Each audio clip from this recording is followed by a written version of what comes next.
Assalamualaikum warahmatullahi wabarakatuh.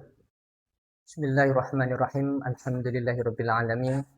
Wassalatu wassalamu ala sayyidina Muhammadin wa ala alihi wa sahbihi ajmain. Amma ba'du. Para pemirsa kaum muslimin wal muslimat rahimani wa rahimakumullah. Puji syukur kita haturkan kepada Allah Subhanahu wa taala atas limpahan rahmat, taufik, hidayah serta inayahnya kita bisa bertemu kembali di bulan suci Ramadan tahun ini. Semoga kita selalu mendapatkan rahmat, maghfirah dari Allah Subhanahu wa taala. Amin. Amin ya rabbal alamin. Salatullah wassalamuhu semoga tetap tersanjungkan kepada Nabi kita Nabi Agung Muhammad sallallahu alaihi wasallam yang senantiasa kita harapkan syafaatnya terlebih besok di yaumil qiyamah. Biqaulina Allahumma shalli wa sallim wa barik alaihi. Para pemirsa kaum muslimin wal muslimat rahimani wa rahimakumullah. Allah Subhanahu wa taala mewajibkan kepada kita berpuasa tentu mempunyai tujuan dan maksud tertentu yang mana tujuan tersebut tentunya akan membawa kebaikan bagi si pelakunya. Di dalam kitab Durratun Nasihin ada sebuah riwayat Allah Subhanahu wa taala menciptakan dua sosok makhluk, yaitu yang pertama akal dan yang kedua adalah nafsu. Pada waktu Allah menciptakan akal, Allah mengujinya yaitu dengan cara memanggil, wahai akal, kemudian akal menjawab, iya ya Rabb. Kemudian akal disuruh untuk mundur, akal menurut mundur. Setelah itu akal ditanya, wahai akal, siapakah kamu dan siapakah saya, kata Allah. Akal menjawab, anta rabbi wa ana abduka ad-dhaif. Engkau adalah Tuhanku, sedangkan aku adalah hambamu yang sangat lemah. Itu jawaban lugas daripada akal.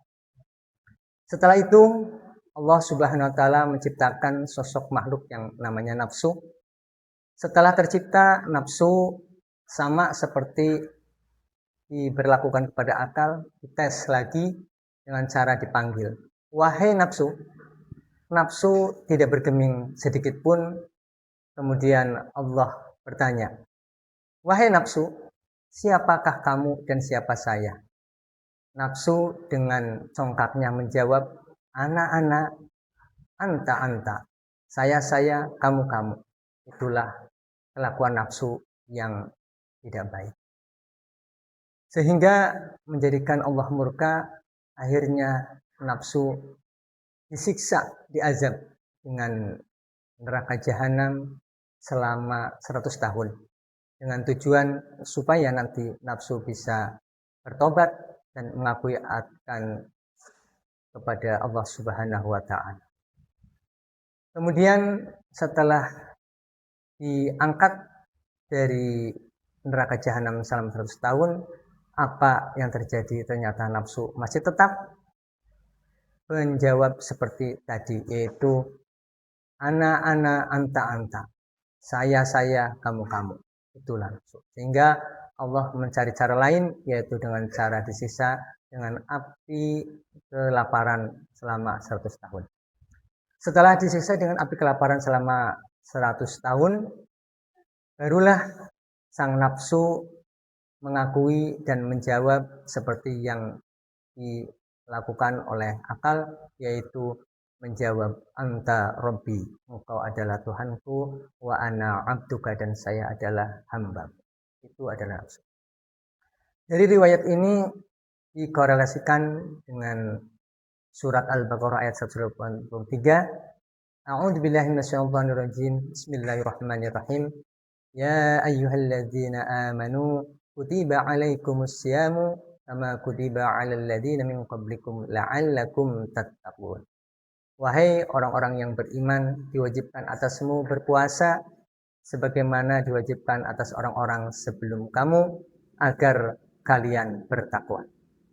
Jadi akhir daripada ayat tersebut menyatakan bahwasanya tujuan Allah mewajibkan kita berpuasa yaitu untuk bertakwa kepada Allah Subhanahu wa taala. Takwa di sini secara arti yaitu imtitsalul awamiri wajtinabun nawahi. Melaksanakan apa yang diperintahkan dan menjauhi apa yang dilarang. Namun dalam beberapa keterangan, khususnya dalam Al-Quran sendiri, diterangkan tanda-tanda orang yang bertakwa. Salah satunya yaitu ada di surat Al-Baqarah ayat 3, setelah ayat sebelumnya menyatakan A'udzubillahi minasyaitonirrajim, Bismillahirrahmanirrahim, Alif Lam Mim, Dzalikal kitabu la raiba fihi hudal lil muttaqin. Kemudian dalam ayat ketiganya, yang namanya muttaqin, orang-orang yang bertakwa itu siapa? Yaitu alladzina yu'minuna bil ghaibi wa yuqimunas sholata wa mimma razaqnahum yunfiqun. Yang pertama, sebagian daripada tanda-tandanya orang yang bertakwa yaitu yang pertama alladzina yu'minuna bil ghaibi, orang-orang yang beriman kepada hal yang gaib. Kemudian wa yuqimunas sholata, yang kedua tentunya orang-orang yang melaksanakan atau mendirikan sholat. Dan yang terakhir wa mimma razaqnahum yunfiqun, dan mau menginfakkan sebagian rezekinya yang dianugerahkan oleh Allah Subhanahu wa taala. Itu sebagian daripada tanda-tanda orang yang bertakwa. Mudah-mudahan kita dengan melaksanakan ibadah puasa ini termasuk golongan orang-orang yang bertakwa dan sesuai dengan tujuan Allah mewajibkan kita berpuasa, yaitu untuk menjadi orang yang muttaqin, orang-orang yang bertakwa, sehingga nanti setelah kita selesai melaksanakan ibadah puasa selama 30 hari ataupun 1 bulan penuh, kita termasuk golongan orang-orang yang bertakwa dan mendapatkan ridho dari Allah Subhanahu wa taala. Amin amin ya rabbal alamin. Para pemirsa kaum muslimin wal muslimat rahimani wa rahimakumullah, demikian yang bisa saya sampaikan.